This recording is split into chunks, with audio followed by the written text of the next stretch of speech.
गली नाही तोहार हमरे पदाल बाबू हो जइब कंगाल। हई हम नचनिया हजारों में कमाल बाबू हो जइब कंगाल। तो हेलो दोस्तों, आपका स्वागत है हमारे YouTube channel writer Mahesh Prajapati में। दोस्तों आज हम एक न्यू ट्रैक ऑर्केस्ट्रा सॉन्ग लेकर आए हैं जो फुल और फ्री है। काफ़ी अच्छा मैटर है, डुएट मैटर है, लड़का और लड़की दोनों का मैटर है और बिल्कुल टुनटुन यादव के जैसा सॉन्ग है। जहाँ पर लड़की लिखा है लड़की का लाइन है, जहाँ पर लड़का लिखा है लड़का का लाइन है। तो चलिए स्टार्ट करते हैं बिना समय गवाए मुखड़े के साथ। आइल बानी नाच देखे नाच सही सही, कबले करावताड़े माथा के दही। अरे आइल बानी नाच देखे नाच सही सही, कबले करावताड़े माथा के दही।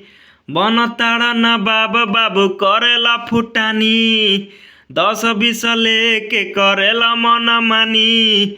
गली नाही तोहार हमरे पदाल बाबू हो जइब कंगाल। हई हम नचनिया हजारों में कमाल बाबू हो जइब कंगाल।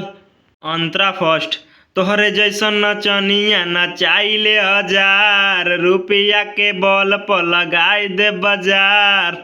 अरे तोहरे जैसन नचनिया नचाइले 1000 रुपया के बल पर लगाई दे बाजार।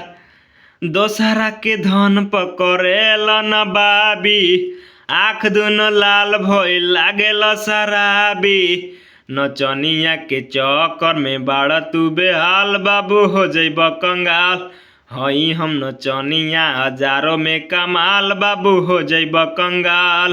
दोस्तों लास्ट अंतरे के लिए हमसे संपर्क करें, हमारा नंबर चैनल के डिस्क्रिप्शन बॉक्स में दिया हुआ है। तो दोस्तों इसी तरह का फुल और फ्री सॉन्ग पाने के लिए हमारे चैनल को सब्सक्राइब करें और वीडियो को लाइक करें। तो चलिए मिलते हैं किसी नेक्स्ट वीडियो में किसी नए ट्रैक के साथ। तब तक के लिए बाय।